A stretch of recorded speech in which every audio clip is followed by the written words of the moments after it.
예, 반갑습니다. 소개받은 오동석 목사입니다.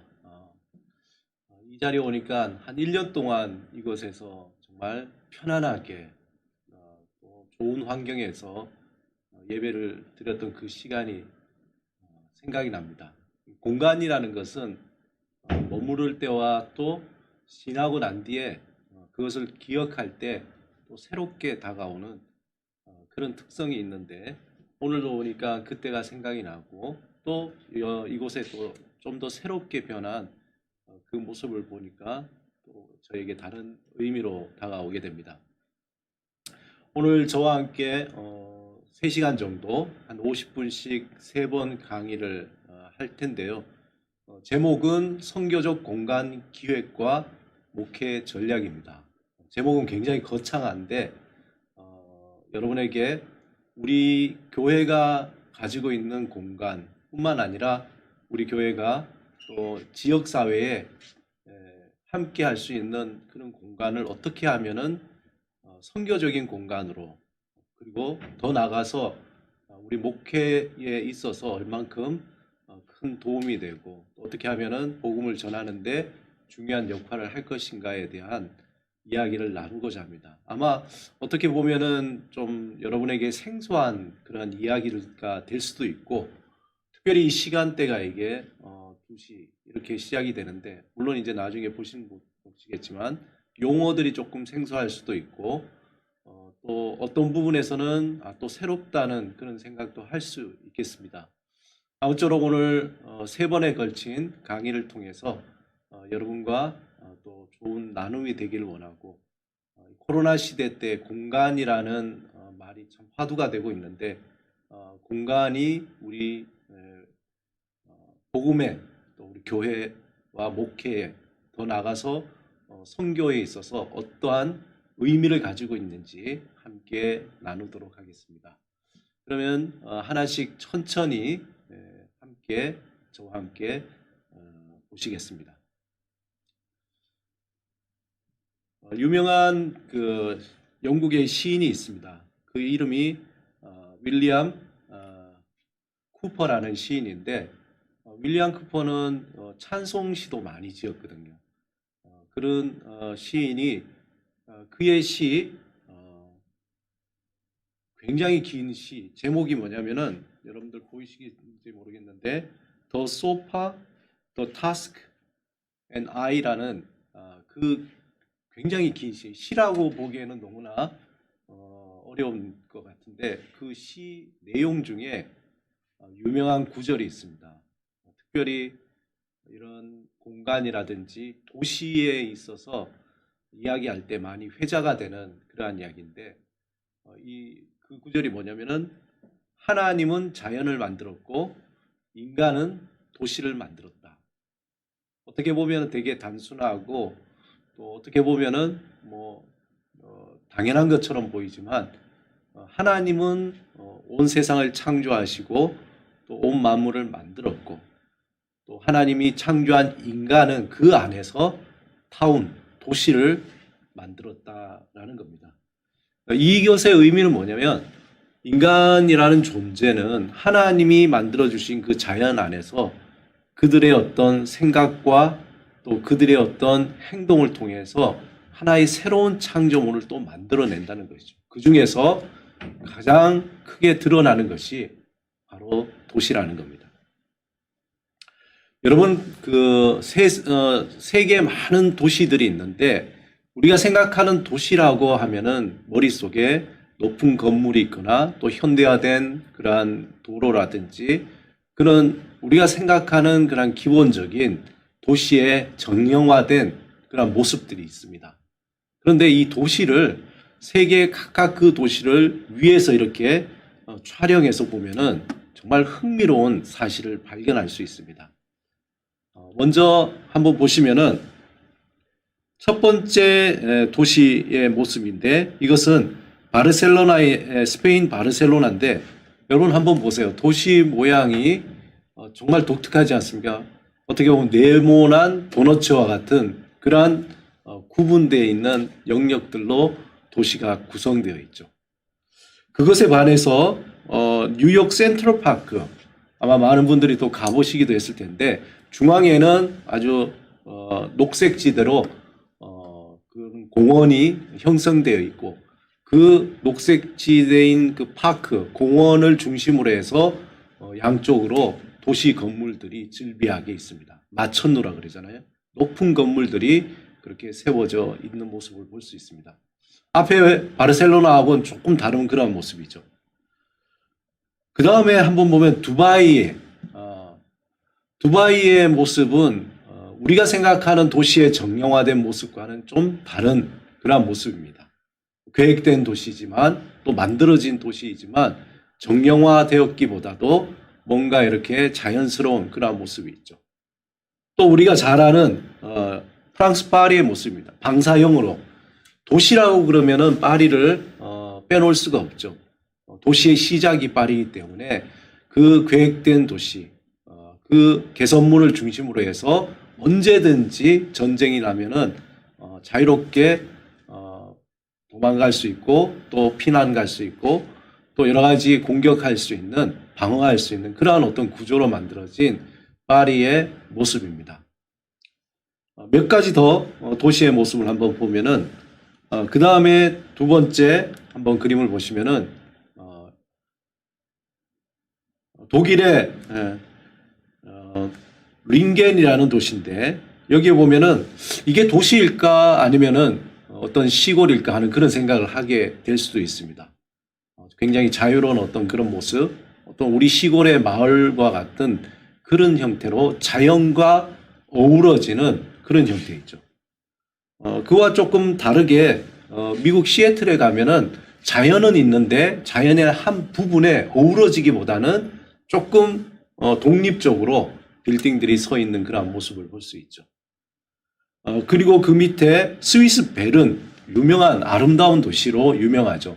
베른을 보면은 자연과 더불어서 함께 이것이 도시가 있는지 자연이 그대로 있는지 구분하기 힘들 정도로 자연과 도시가 잘 어우러져서 형성된 베른 시입니다. 그리고 우리가 잘 아는 이집트 가자에 보면 피라밋이 있고 그 주위에 관광지 옆에 보면은 도시가 또 형성되어 있는 그러한 독특한 형태를 보여주고 있습니다. 또 하나의 도시는 바로 바티칸입니다.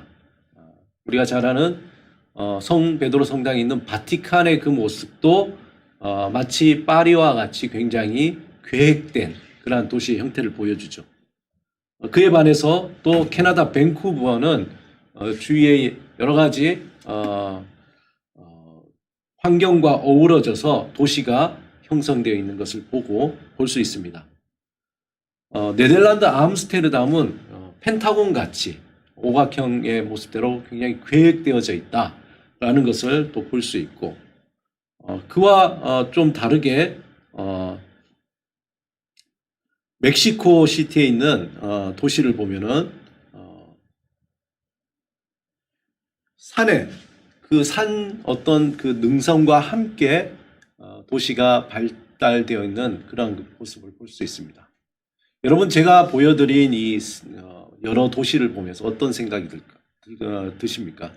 이 도시라는 것은 우리가 생각했던 정형화되어 있는 것 같지만 실상은 그 나라와 또 자연과 거기에 사는 사람들의 어떤 문화적인 특징에 따라서 그 도시가 독특한 모습, 다 다른 모습으로 형성이 되고 있다는 것입니다. 흔히 도시를 이렇게 이론적으로 볼 때에 크게 세 가지 정도로 나누고 있습니다. 하나는 뭐냐면은 동심원 구조라는 거죠. 아까 도시에도 보듯이 도시의 가장자리를 중심으로 해서 동심원으로 도시가 발달되어 있는 그런 형태가 있고 또는 선형 구조라 그래서 그 중심뿐만 아니라 방사선처럼 그렇게 도시가 뻗어나가면서 형성되는 것. 그리고 세 번째는 다핵상 구조라 그래서 여러 가지 그런 어떤 정형화되기보다도 다양한 어떤 형태의 구조로서 도시가 형성돼 있는 모습을 볼 수 있습니다. 이렇게 도시라는 것은 한 세 가지 형태로 크게 특징적으로 구분이 되고 있습니다. 그렇다면 우리가 살고 있는 서울, 서울은 어떨까? 여러분들 한번 보시면은 서울은 크게 한강을 중심으로 해서 강남과 강북이 서로 도로가 교차하면서 형성된 그러한 모습을 보고 있습니다.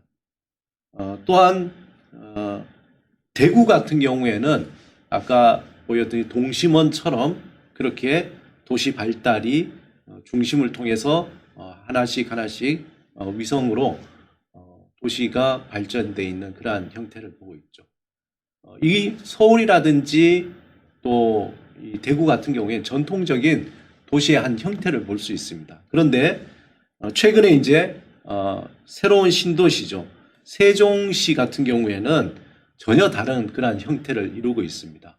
세종시 스마트 시티라고 그러잖아요. 여러분들 가보신 분들 아시겠지만 우리가 가지고 있는 도시의 이미지와 달리 도시의 이동이라든지 또 행정구역과 상업지구와 또 주거지역 이러한 부분들이 명확하게 구분이 되어 있고 또 어떤 부분은 복합이 되어 있는 말 그대로 스마트한 그러한 도시의 구조를 가지고 있습니다. 우리가 도시라고 할 때 여러 가지 많은 것들을 방금 전에 여러분과 나눴는데 윌리엄 쿠퍼가 얘기한 것처럼 신은 인간을 만들고 또 신은 자연을 만들고 인간은 도시를 만들었다. 이렇게 얘기할 때에 이 도시라는 그 말, 키비타스라는 이 말은 한마디로 말하면 도성, 무언가 자연으로부터 보호하기 위한 그러한 영역 뿐만 아니라 그 안에서 살아가는 사람들이 먹고 살기 위해서 의식주를 해결하기 위한 그러한 활동들이 이루어지는 영역이 바로 도시입니다. 그래서 시티, 도시라는 것은 말 그대로 도성과 시장이 결합되어 있는 구조이죠. 그래서 그곳에서 여러 가지 생산 활동이 이루어집니다. 또 위락 활동이죠. 즐거운 여러 가지 놀이할 수 있는, 쉴 수 있는 그런 활동들이 이루어집니다. 뿐만 아니라 문화예술과 정치와 경제와 그런 모든 것들이 중심이 되어 있는 것이 도시라고 이야기할 수 있습니다. 그렇기 때문에 이 도시라는 것은 하나의 어떤 단순한 구조가 아니라 복합 구조, 어떤 단층적인 것이 아니라 굉장히 다층적인 그러한 형태의 영역이 도시 안에 이루어져 있습니다. 그래서 당연히 도시 안에는 사람들이 살고 있죠. 많은 사람들, 돈 많은 사람, 또 돈이 없는 사람, 여러 가지 다양한 사람들의 그러한 모습들, 다양한 계층들, 그러한 사람들이 모여서 살다 보니까 그 안에 많은 사건들이 또 일어납니다. 다툼도 있고 즐거움도 있고 분쟁이 있거나 또 외로움도 있고 그런 도시 안에 살아가는 사람들의 그 여러 가지 군상이죠. 모습들을 그것들이 만들어내는 수많은 사건들이 있는데 흔히 이제 1950년도에는 한 2%가 도시 인구에 살았다 그래요. 그런데 앞으로 2050년 되면은 66%의 사람들이 도시에 산다고 합니다. 그만큼 처음에 이 도시라는 말이 없었겠죠. 모두 다 자연 속에 살다가 어떤 활동 영역을 통해서 또 의식주 자신들의 어떤 보호를 위해서 그렇게 살아가다가 이제 사람들이 점점 그 활동이 집중되는 영역으로 모이면서 도시가 형성이 되고 그 도시가 한 영역에만 있는 것이 아니라 이곳저곳에서 생기면서 점점 도시가 커져가고 또 그러한 도시들이 더 많아지는, 그래서 사람들이 자연에서 살기보다도 많은 곳에서 이제 도시에서 살아가는 사람들이 많게 된 것입니다. 우리가 궁금한 게 하나 있죠. 그러면 세계는 얼마만큼 도시화가 되어 있을까? 한번 보면은 여러분 이게 2018년 기준의 세계 도시화에 대한 분포도입니다. 그 표에 나타나 있는 것처럼 지날수록 도시화가 많이 되어 있다는 거죠. 한눈에 봐도 알듯이 북아메리카 그리고 남아메리카의 여러 지역들 그리고 아시아 러시아 쪽 그리고 호주 유럽 쪽 이런 쪽에는 거의 도시화가 많이 되어 있습니다. 기껏 이제 남은 곳이라고는 인도 쪽이나 아니면은 아프리카의 일부만이 아직 도시화가 그렇게 진행이 되고 있지 않습니다. 하지만 우리가 보듯이 전 세계의 많은 분포가 이미 도시화가 된 것을 볼 수 있습니다. 이걸 조금 계량적으로 보면은 현재 2018년 현재 보면은 유럽이 74.5%가 도시화가 됐다고. 그리고 북미가 82.2, 남아메리카가 80.7, 그리고 거기에 비해서 아프리카는 42.5, 그리고 아시아는 49.9 정도의 도시화가 이루어졌다고 통계로 보여지고 있습니다. 우리 한국은 어떨까요? 한국의 도시화는 어느 정도일까요? 여러분들 한번 볼까요? 한국의 도시화는 무려 90%입니다. 많은 분들이 질문할 거예요. 아니 국토의 70%가 산이라고 하는데 도시화가 어떻게? 그것 외에 대부분이 다 도시화가 돼 있고 이제는 뭐 농촌이라는 말을 하기가 참 어색할 정도로 곳곳에 다 도시화로 비슷한 형태로 우리 한국의 모든 영역에 도시화가 이루어졌다고 말할 수 있습니다. 이런 도시화가 이루어질 때에 인구의 비율이 처음에는 서서히 진행되다가 나중에 수직적으로 인구가 증가하고 그 나중에 정점에 이르게 되는 거죠.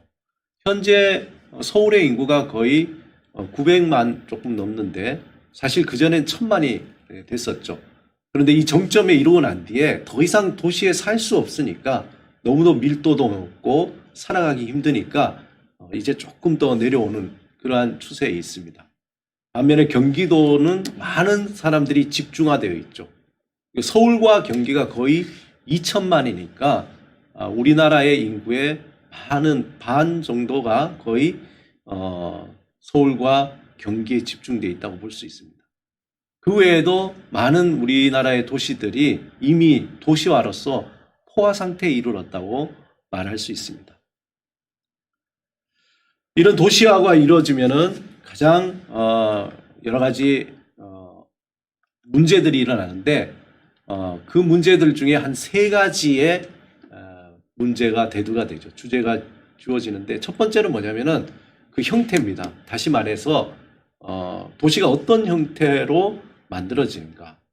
그리고 인구에 대한 문제. 그 안에 사는 사람, 그 속에서 사는 사람들이 어떠한 일들이 일어나는가.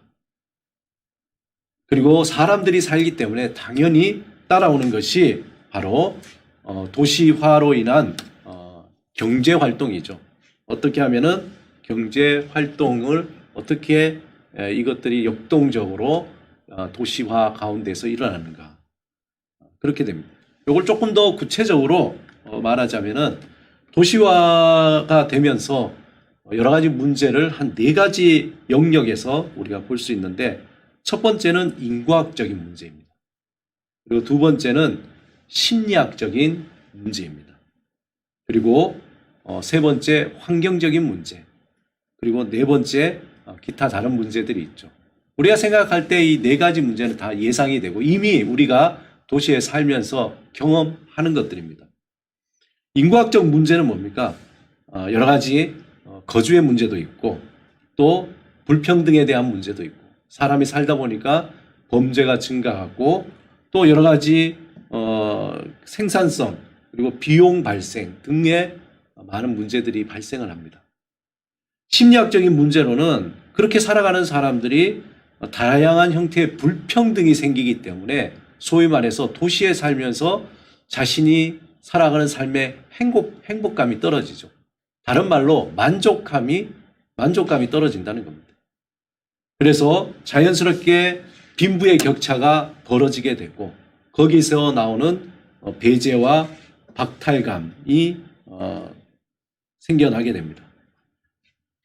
또한 불안정의 증가가 있고 당연히 소외와 그리고 무기력감이 증가하게 됩니다.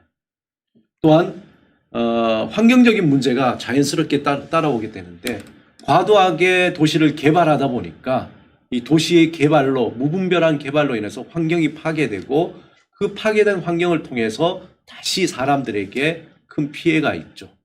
뭐 우리가 지금 코로나 팬데믹 상황 속에 있는데 이 코로나 팬데믹 이 자체가 한마디로 보면 무분별한 도시 개발로 인해서 자연이 우리에게 반격하는 그러한 현상이라고 볼 수 있습니다. 그래서 도시가 발달하면서 교통량이 증가하고 또 산업화로 소위 말해 탄소가스가 과대 배출되는 거죠. 요즘에 가장 또 핫 이슈가 아니겠습니까? 그리고 미세먼지가 증가합니다. 중국의 수많은 도시들이 개발하고 공장이 돼서 뿜는 그러한 여러 가지 환경 오염으로 인해서 우리나라에 큰 피해를 입는 그러한 것이죠. 또 하천의 생태 기능이 상실해 버립니다. 그리고 토양이 오염되고 수질이 악화되고 이것이 또 그런 것을 통해서 여러 가지 질병들이 생겨나고 그것 때문에 또 여러 가지 도미노적인 현상들이 도시 안에서 이루어지고 있습니다.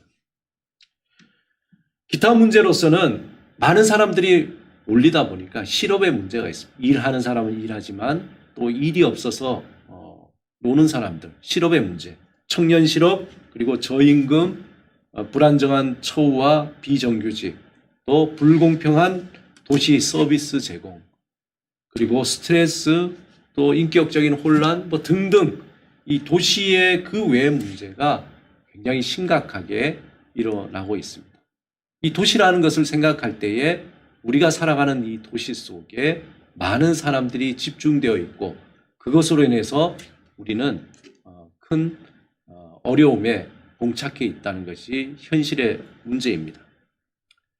그런데 이러한 여러 가지 문제들과 함께 사실상 도시의 가장 심각한 문제 중에 하나는 뭐냐면은 이 도시가 거대한 하나의 상업지구로 된다는 겁니다.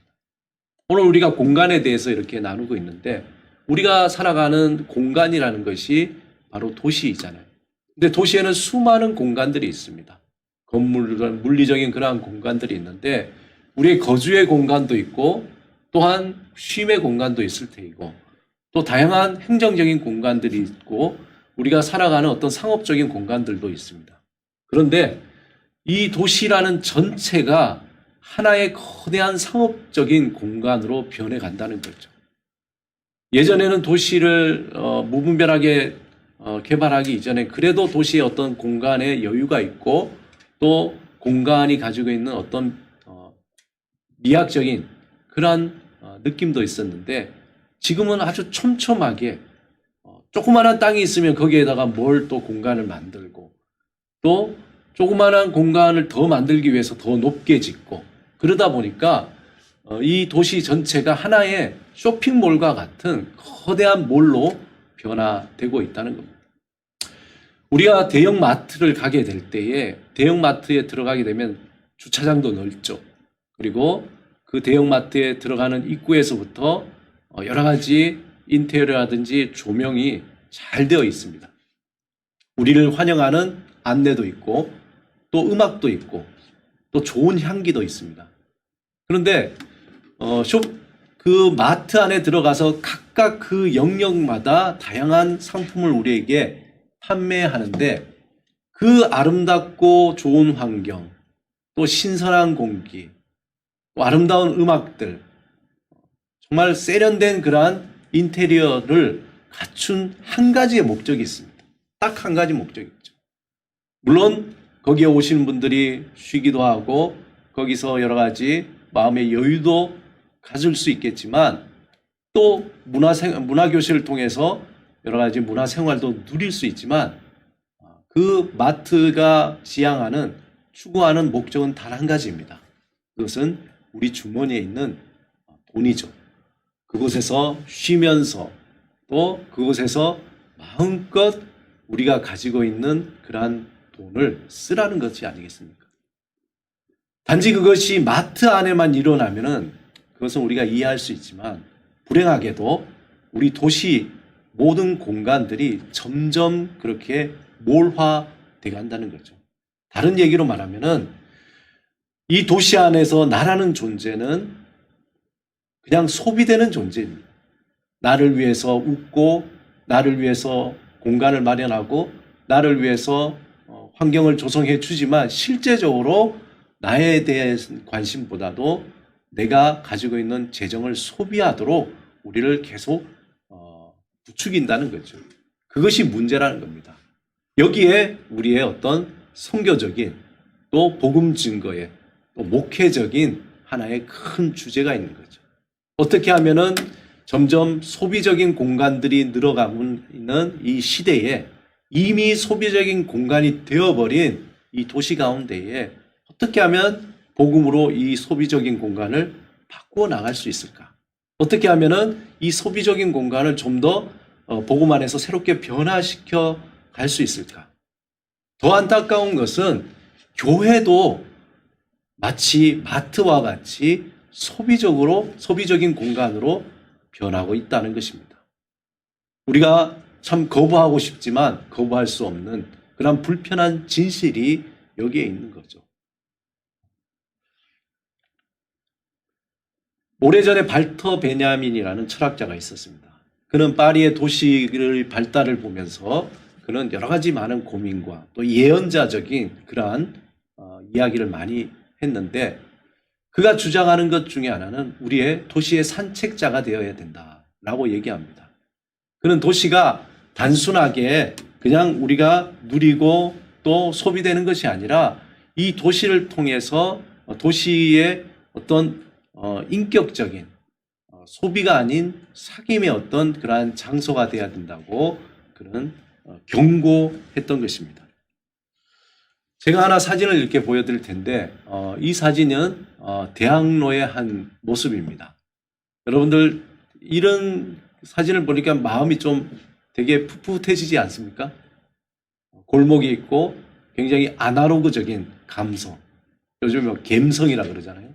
그런 어떤 이런 허물어져 페인트가 벗겨지거나 또 빨래가 널려져 있는 이러한 도시의 골목, 참 요즘에는 보기 힘든 그러한 모습인데 이러한 모습을 볼 때 우리의 마음은 왠지 좀 촉촉해지는 그러한 느낌이 있습니다. 여기도 대학로의 한 창신동 쪽에서 도시를 내려다보는 모습인데 지금 이 모습을 볼 때에 우리가 어떻습니까? 저 멀리 있는 빌딩과 너무나 대조적으로 보여있는 그런 모습이죠. 아날로그적이지만 어떤 분은 여기를 빨리 더 개발해서 저렇게 반듯하게 공간을 만들고 그리고 이 공간에서 더 월세를 받거나 아니면은 매매를 하거나 아니면은 이것을 통해서 나에게 돈을 더 벌어야지 하는 사람도 있을 겁니다. 그런데 한편 이러한 아날로그적인 그러한 공간들이 점점 사라지면서 우리의 마음도 메말라지고 피폐하기 때문에 사람들은 창신동이나 아니면은 그러한 아날로그적인 그런 골목이 있는 그러한 곳에 청년들이나 많은 사람들이 마치 관광을 하듯이 그렇게 그 골목을 통해서 도시의 산책자로서 새로운 어떤 느낌 그리고 존재감을 갖게 되는 거죠. 굉장히 대조적인 모습 아니겠습니까? 저 멀리 아파트가 있고 또 이 앞쪽에는 지붕이 허물어져서 그냥 비닐로 이렇게 덮여져 있는 이 모습입니다. 이걸 보면서 언젠가는 이곳도 재개발이 되어서 저런 아파트로 되겠다라는 그런 생각을 하죠. 이것을 볼 때에 발터 베냐민은 도시는 하나의 그 사람의 얼굴과 같다는 겁니다. 우리가 얼굴이 보면 세월이 지나면 어떻습니까? 세월이 지나면 얼굴에 주름이 차고 그 다음에 주름을 보면서 세월 속에 여러 가지 수많은 이야기들이 그 안에 스며들어 있잖아요. 근데 이 도시의 개발이라는 어떤 이름으로 저런 주름진 곳을 제거하고 그리고 반듯하게 새로운 건물을 또 세워 나갑니다. 어떻게 보면은 우리 얼굴에 주름진 것을 없애기 위한 보톡스를 맞는 것 같죠.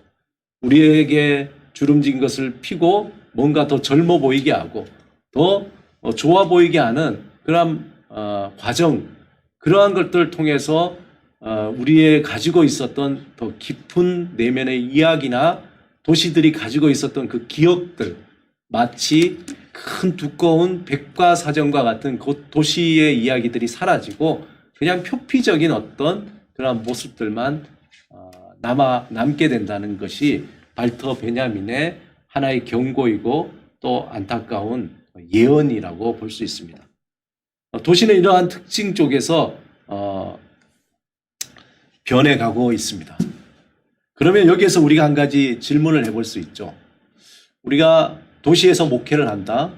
또 도시에 있는 교회들, 또 궁극적으로 도시에서 선교를 한다는 것에 있어서 이 공간이라는 것이 어떤 의미가 있을까?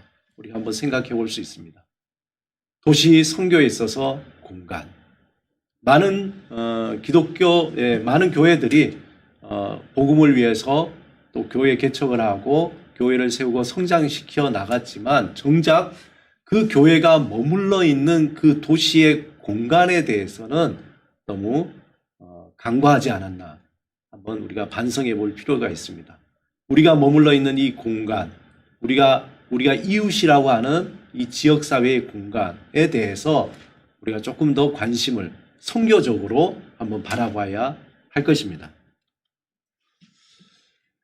그러면 이 시대에 있어서 선교란 어떤 것인가? 선교는 당연히 해야 되는 거죠.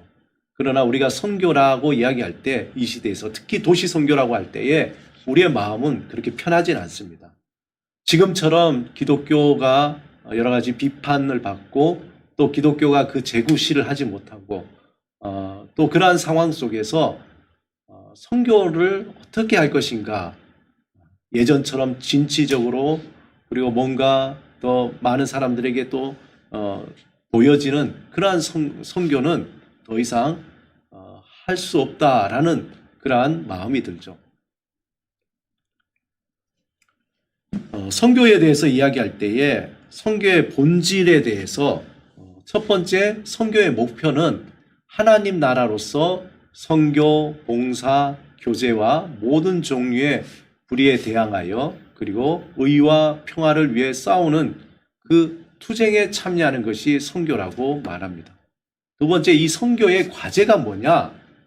선교의 과제는 6대륙의 모든 교회의 협력으로 이루어진다라고 합의했습니다.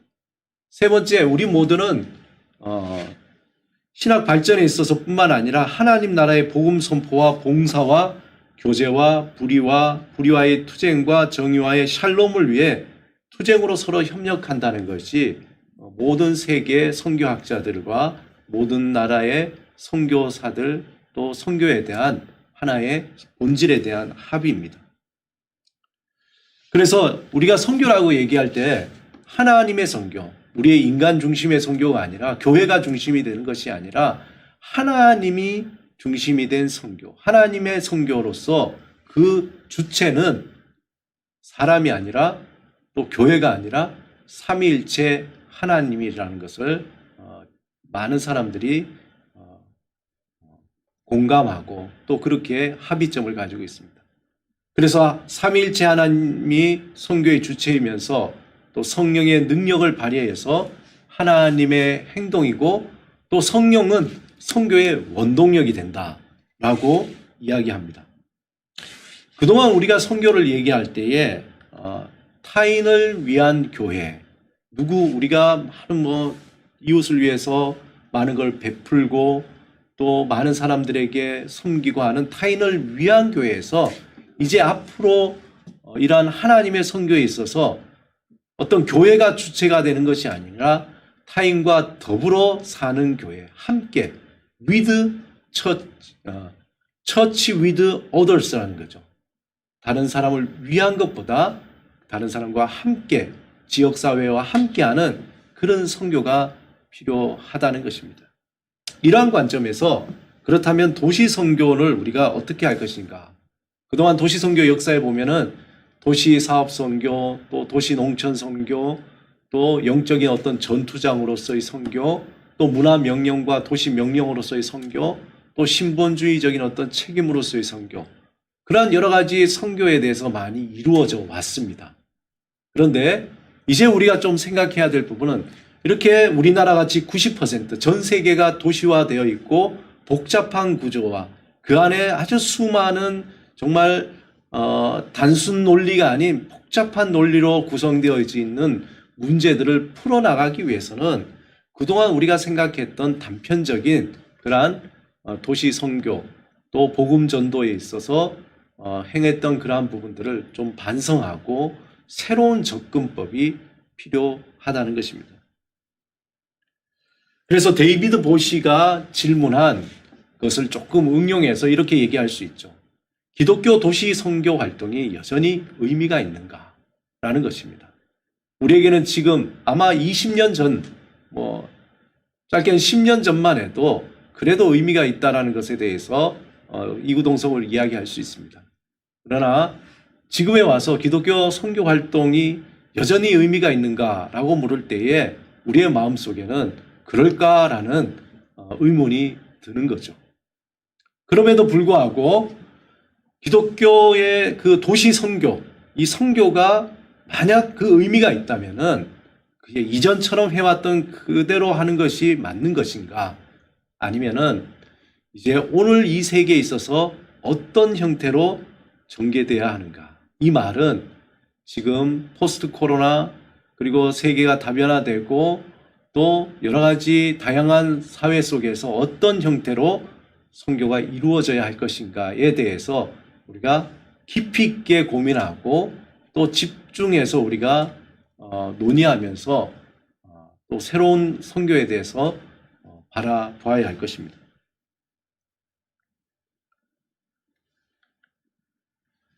그러면 도시 선교에 있어서 우리가 처해 있는 이 도시 공간이라는 이 부분에 우리가 좀 관심을 가지자는 거죠. 도시 공간을 통해서 선교 활동이 의미가 있는가? 그동안 우리가 바라보지 못했던 도시의 수많은 공간들을 우리가 새롭게 바라보면서 과연 이 도시의 공간이 어떤 의미가 있는가?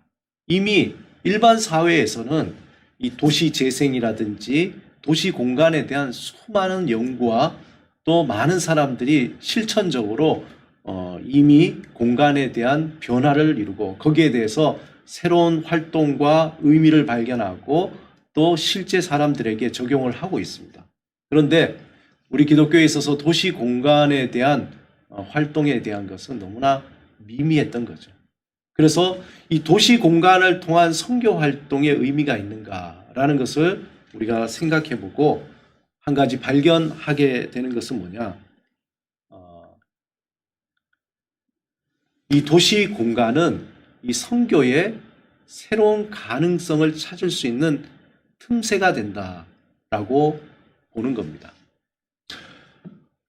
기독교 선교 역사에 있어서 많은 어떤 형태들이 있었지만 이 도시 공간에 대한 문제는 그렇게 많이 다루어져 있지 않습니다. 교회 안에는 수많은 공간들이 있죠. 또 교회가 또 운영하는 많은 공간들이 있죠. 그 외에 우리 도시에는 우리 이웃에 많은 공간들이 있습니다.